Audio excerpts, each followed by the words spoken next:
Let's just like step back and look what is happening right now with the drumbeat. Like, first of all, this completely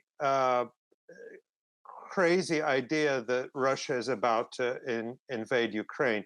And you know it's crazy because the Ukrainian government is saying, "Guys, chill out. That's Right. not going to That's always a happen." weird sign, yeah. The U.S. ordered uh, the family members of its diplomats to leave Kiev, the Ukrainian capital, supposedly because Russian invasion is imminent. And the Ukrainian government said this is completely premature and unnecessary. The Ukrainian government said that. But there is this just complete drumbeat for I guess World War III, right? Because Yeah. that's what war with Russia would be, a land war in Europe. I mean, I grew up in the 1980s living in Europe, and the fear at that time was, a land war in Europe uh, leading to a nuclear exchange. And, Ronald Reagan at the time, it was like, oh, it's no big deal because we can probably limit the nuclear exchange to just Europe. And, we may not even have to have like a nuclear exchange which destroys the United States or Russia. We could just nuke Europe. And Right. that was the idea, limited nuclear war. And but that seems to have faded for a while. And now it's back, but it is the so-called West, and the uh, military. Sorry to use this old phrase, the Yeah. military-industrial think tank complex, uh, which is of course bipartisan completely, because it is the Democrats who, more than anyone, have been like creating this Russian bogeyman to scare people for the past few years. And today we see the United States shipping huge quantities of weapons to Ukraine, Javelin missiles, and I don't know what, huge plane loads of weapons going to Ukraine, to the Ukrainian military, which has officially incorporated the Azov battalion, who are Right. literal goose-stepping Nazis. So the US is arming Nazis in Ukraine. Who knows where those Javelin missiles will end up?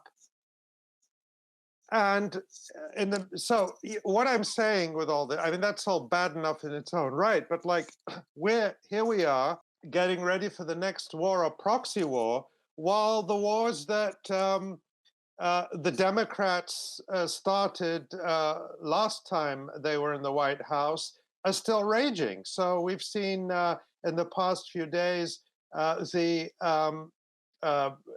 intensified bombing in Yemen, Right. already a country which has been destroyed by 5 years since in the 7 years.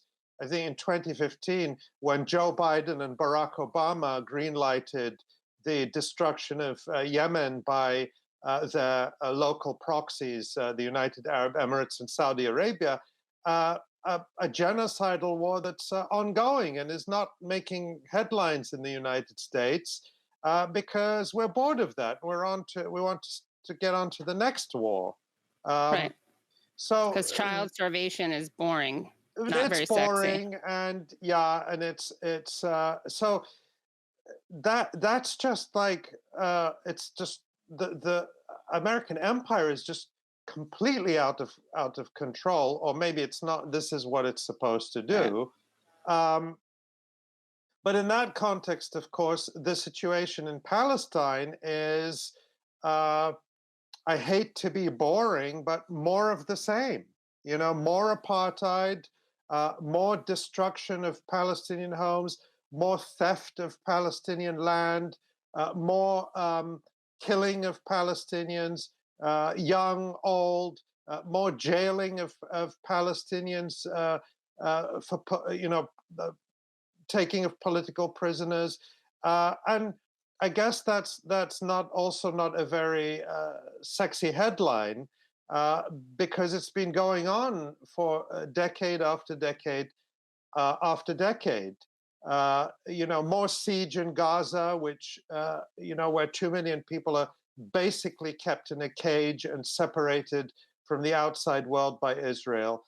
Um, so that's why the Electronic Intifada, our publication, exists, because these stories have to be told. And although there is a little bit more mainstream discussion in the US, and it has become more of an issue in American politics,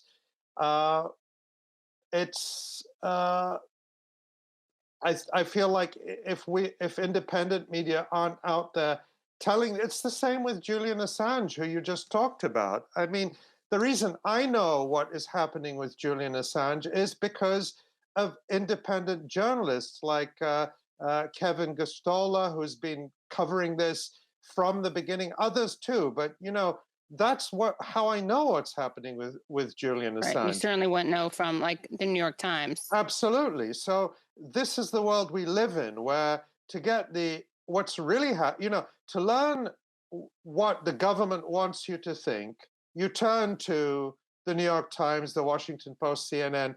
To learn what's actually happening, you have to turn to independent media or foreign sources. And the irony of that is, I mentioned the 1980s, when the idea was, the big bad Soviet Union, the people there can't get the truth from their media, so the good old USA has to beam in Radio Free Europe so that those oppressed Soviets can learn the truth. And it's like, that's the situation Americans are in. Of course, there's 24/7 so-called news channels, but you don't actually get any news. You don't get any analysis. Turn on any cable channel now, and it's the same talking points, the same drumbeat for war and escalation with Russia. And yeah, so welcome to 2022. It's not the future that we dreamed of in the 1980s. The one thing we did think we would have by 2022 is like video phones and watches where you can talk on the video, and we actually have that. But Yeah. I think that's about it. That's where the progress is.